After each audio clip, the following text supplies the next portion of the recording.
svake godine milioni dece, žena i muškaraca širom sveta budu prodati i tretirani kao robovi. Region Balkana je već duže vreme jedno od glavnih centara i tranzita za trgovinu ljudima. Mnoge takve jezive priče odvijaju se pred našim očima.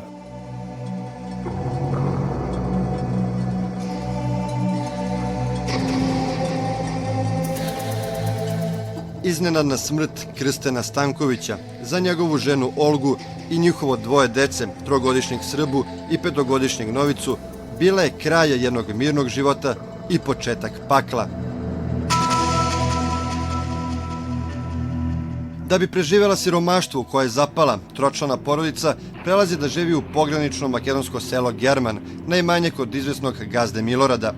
Posle godinu dana, na insistiranje gazde, majka je primorana da starijeg sina Novicu preda trgovcu iz drugog mesta. U selu Bajlove dečak je sa svojih 7 godina primoravan da radi najteže poslove.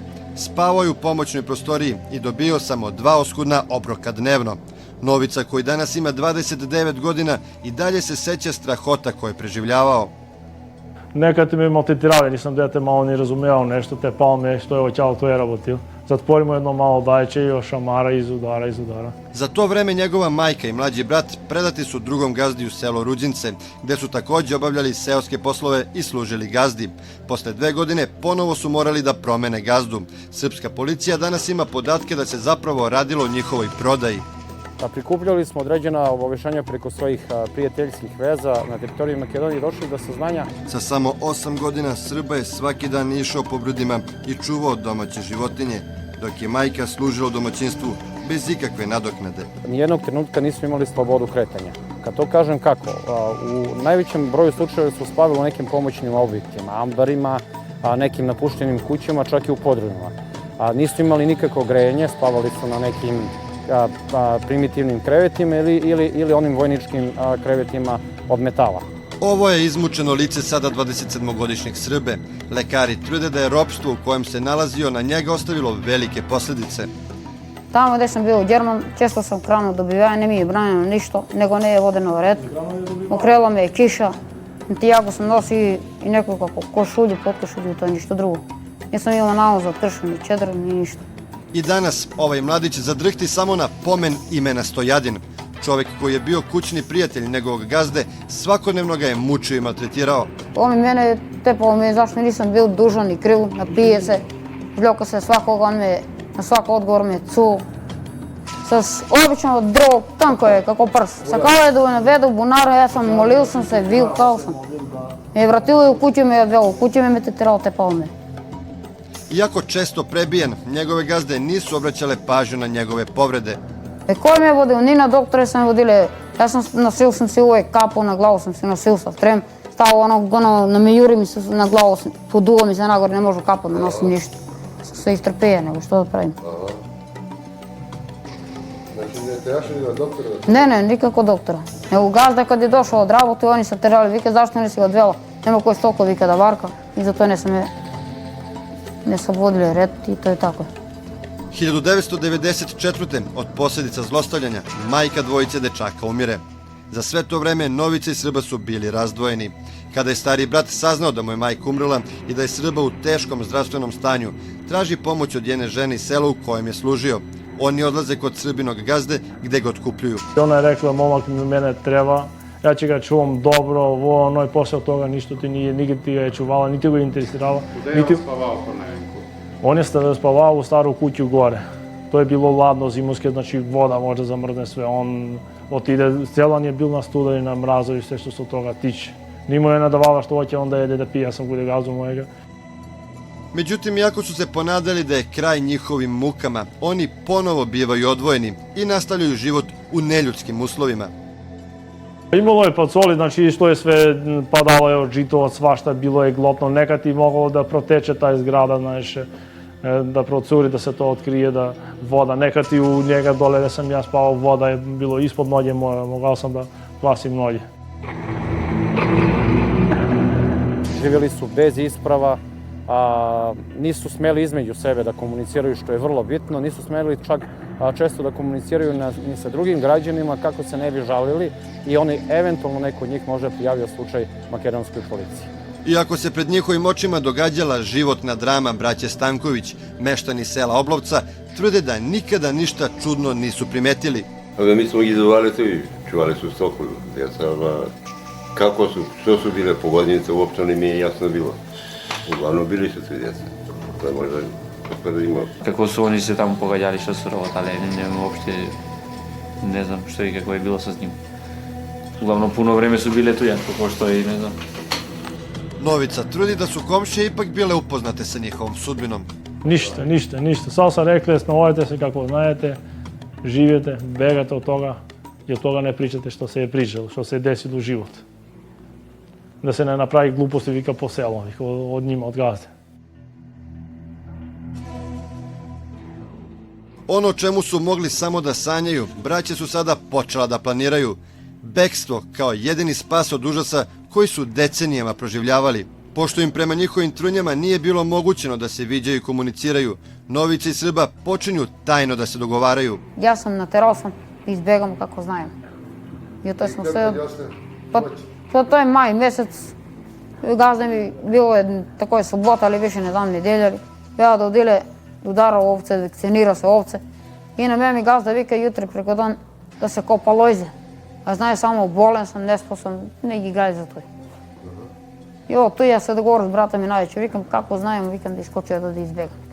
Znači mi mora kude ovce doteramo pozadi ridište, ima ridište i ne se vidi od kuće. I mi se tako dogovorimo da mora mi drnlike, notije, mi mora da izbegamo.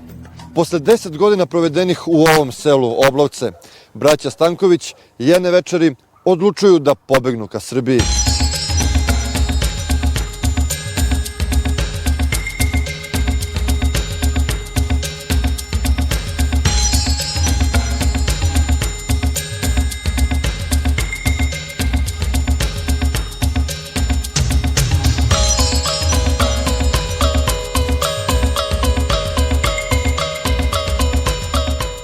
Ne znajući da stara država više ne postoji i da žive u drugoj zemlji, mladići danima i noćima po planinama i šumama beže ka slobodi. Pokrili smo se preko teren, preko šume, preko brda, da ne premeti bilo kom čovjek, da ne javi, da ne čeka negde na put, da ne ufati, da ne maltretira. Što bi oni hoćeli da radi. U selu Oblovce ubrzo se pročulo da su braća Stanković nestali.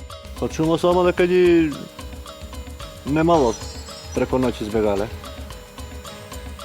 A gdje su otišli, ne znam, posle mjesec dana čumo da otišli za Srbiju.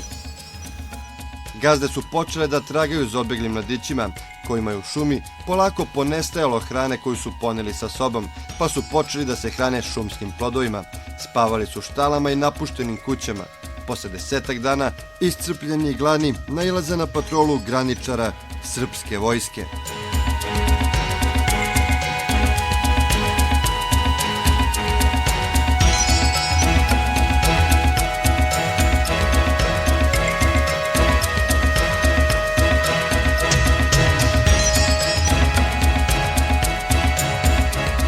Nisu ni bili svesni da su ušli u Srbiju. Vojnici ih zbrinjavaju i prebacuju u mesto trgovište. O celom slučaju odmah je obaveštena policija. Slučaj je preuzela ekipa za suzbijanje ilegalnih migracija i trgovine ljudima. Je odmah o ovom slučaju obavestila kolege iz Makedonije.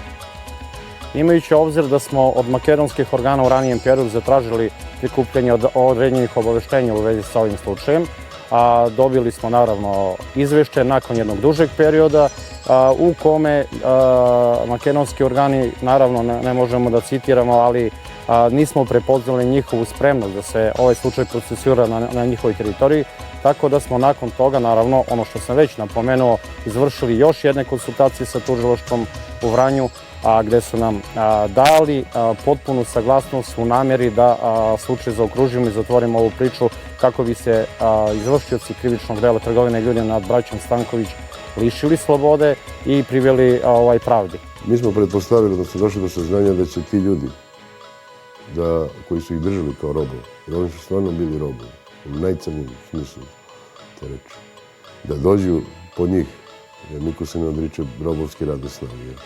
Sumnje policajaca da će neko od osumnjičenih doći po braću ubrzo se ispostavilo tačnim. Posle nekoliko nedelja od dolaska braće u Srbiju, dvoje državljana Makedonije autobusom stiže u Trgovište. Braća su u tom trenutku bila u centru tog mesta. I tako sedeš pred jedan kafić, ne smo mi došli ni kafe da pijemo, ništa, sedim. Sad pogledamo jedan, ide dvojica po ulici, pogledamo ga Borča i Maksa, taj široko planinu. Kad ide i vrća se traži ni mene i brata. I mi tu gledamo sad preko ulica, projdemo da ne vide od negde, da ne ide. Međutim, osumnjičeni su videli preplašenu braću kako pokušavaju da se sakriju. Na sreću, policija je bila spremna. Muškarac i žena kod koje je Srba poslednji put boravio, privedeni su u centru Trgovišta. Usledilo je prepoznavanje i suočavanje osumnjičenih i braće Stanković. Ja kad god govorim kako je bilo, što je bilo, ne me puštala nigde da idu, nigde na volju ne sam bio. Tako je bilo, grešilo sam i počne da plače. Ne veka nemam ni plakanja, ni milost ne bavi.